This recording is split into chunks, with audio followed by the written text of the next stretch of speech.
Hey there, Douglas Scott McCarron again. Today I have it's a topic that shows up in movies a lot, but it's also a big thing among men, at least. I'm not sure how big it is about women, but there's this whole dominance. I'm going to get my way. You're not going to impose your way on me. And it shows up in war movies and hand-to-hand combat movies and people doing business movies. I'm the one who's going to define things and you aren't going to do that. And it's kind of odd because it makes me wonder where that comes from. Because, to me, it makes more sense to get a group of people to work together, work the problem out, come up with the best solution. But men seem to have, I've heard it referred to as male answer syndrome, where they have to have an answer and they're never going to admit they don't know what's going on. And if their woman challenges them, they get upset at them and threaten them physically. That goes on. You have in movies like, what is it, The Lord of the Rings. You have the evil bad guy who dominates all of his soldiers who are stupid and they go out and kill people versus the wonderful King Aragon who's fighting on the side of good and for people and goes out and kills a bunch of people. The thing they have in common is they both resort to violence to get what they want, and you just declare one side's good and one side's bad. But it's odd because they're both killing. So it's odd to me because, and people will do this and then say, well, my side is the right side. My religion's the right side, or my ethnic group's the right side, or my philosophy is the right side. And I'm going to inflict anger and dominance over people to prove I'm right.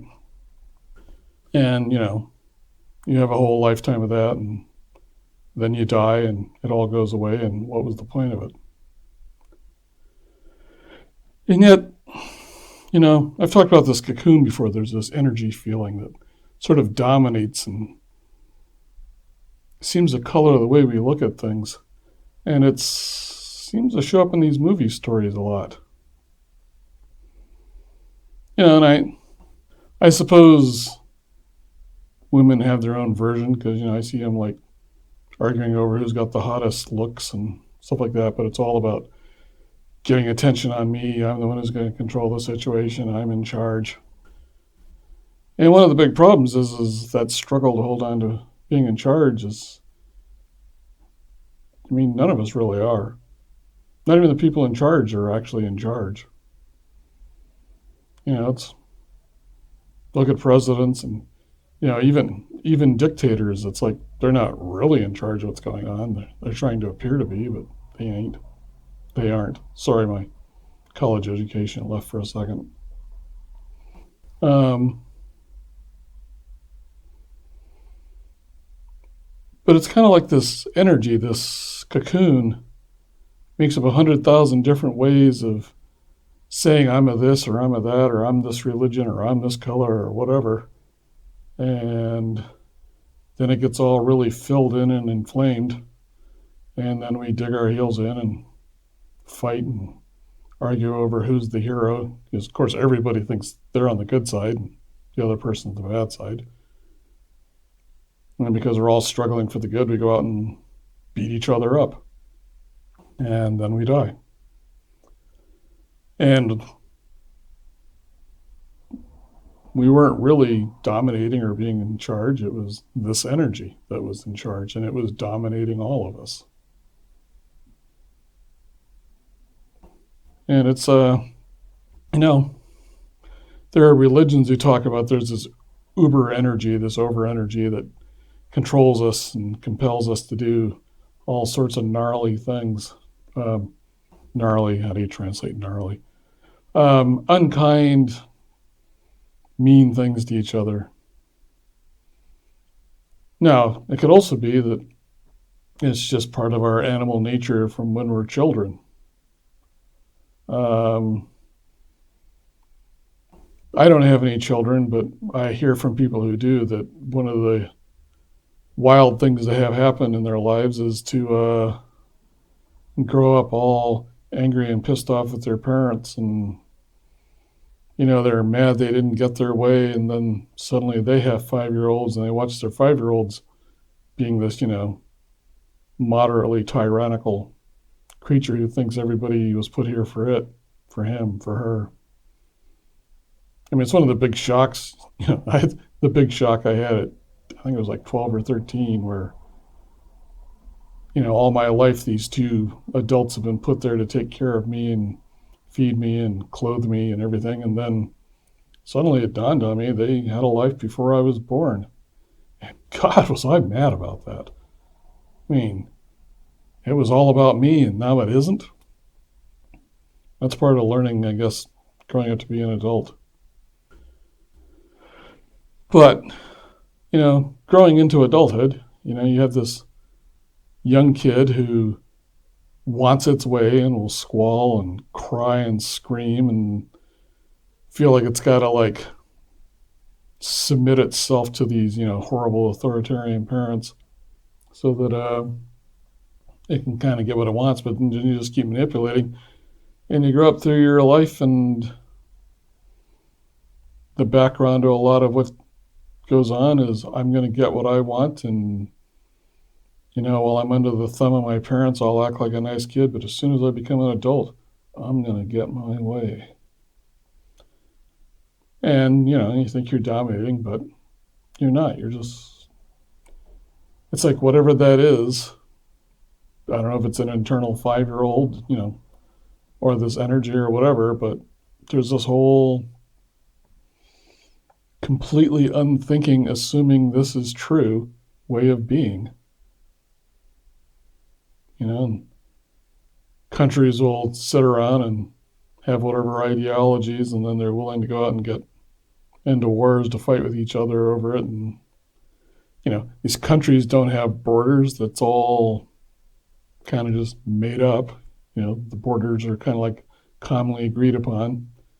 The idea that we're all unified, it's like get 200 people together and try to describe what the United States is or what China is among the Chinese, the Japanese, about the Japanese. And I'll bet you wouldn't get one single answer. It's more like we're each in our own little world judging the world, and then we assume everybody else agrees with us. I don't know if you can hear that, but there's a car alarm going off.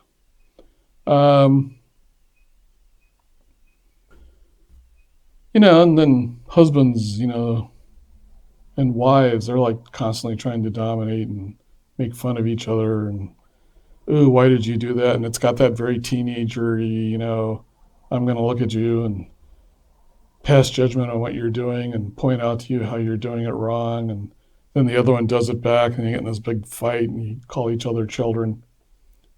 And the thing is, you are. And I'm not, I did that for 60-some years. It's only the past couple of years that all went silent and I became calm and peaceful. Now, on that subject, the thing, I learned is as long as you're trying to dominate and be separate from the rest of the world so you can dominate it, you'll be separated from everyone else. You'll be in this little cocoon of energy. And it's not even, I've mentioned it before. They aren't really your thoughts. I mean, try and stop them. They just run and run and run. And it's not just thoughts or words. There's like this intense energy. They can make you scream and cry and get angry and be completely offended that someone dared to contradict you, or you feel like you've been made a fool of in public. That's all this energy just totally dominating and controlling us. And then, as I said, you have a life of doing this, and then you die. Some of us try to we'll be remembered in eternity, and someone says, I'll remember you forever. but you aren't going to remember them forever. You're going to die. And all the people you know are going to die. And all the people who knew them are going to die. And it'll all just pass away. I'm sure you've walked down, like in major buildings or major cities, and there's buildings with someone's name on it. And that's, someone built this big monstrous edifice and stuck their name on there so they'd be remembered. And we all walk by and don't notice the names, or, just kind of wonder who the heck that was. Because, that's the way human beings are. That's the way the whole situation is. From what I understand, we're all struggling to be remembered and put our place in the public mind and be recalled, and then they don't. And I've talked about, like in Greek mythology, I've talked about this, that whole thing about you're remembered, you're reassembled in the public mind, the psyche. Except the psyche always forgets. And it's like this energy is put here to purposely get you ensnared in trying to follow its dictates about dominating and controlling, so you never actually wake up to who you actually are underneath all that big story. So we make movies about it, and we're living in a story, making up a story, and then filming a story to give to somebody else who can then listen to the story and make up their own stories. And we're all working on keeping each other in our stories.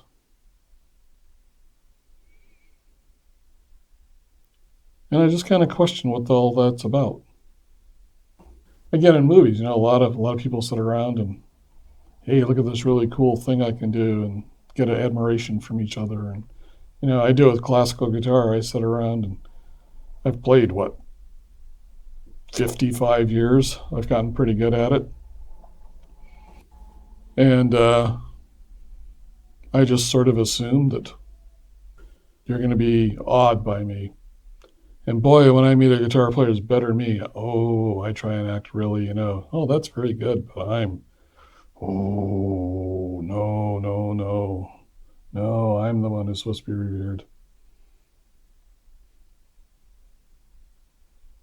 Even though I've become calm and peaceful, there's that little kid who wants to be the center of all things and be admired and be the one that is acknowledged as great. I'm sure you've heard about the inner child. A lot of people always make fun of it, but it's this inner child. It'll sit in there and you're not going to run me. Watch it in sports, football. I'm going to run through here. You're not going to stop me. Oh, no, you're not. I'm going to stop you. Collide into each other, get concussions, break bones, all because we're at the whim and mercy and intent of this thing. The only thing I can see to do in life is try and wake up from it so you can get the whole eternal you part awakened.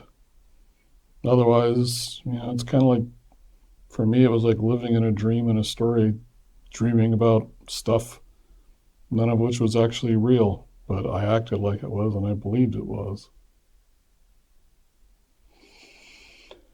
So, in my stories, I tell a story, I would also try and talk about waking up from all this.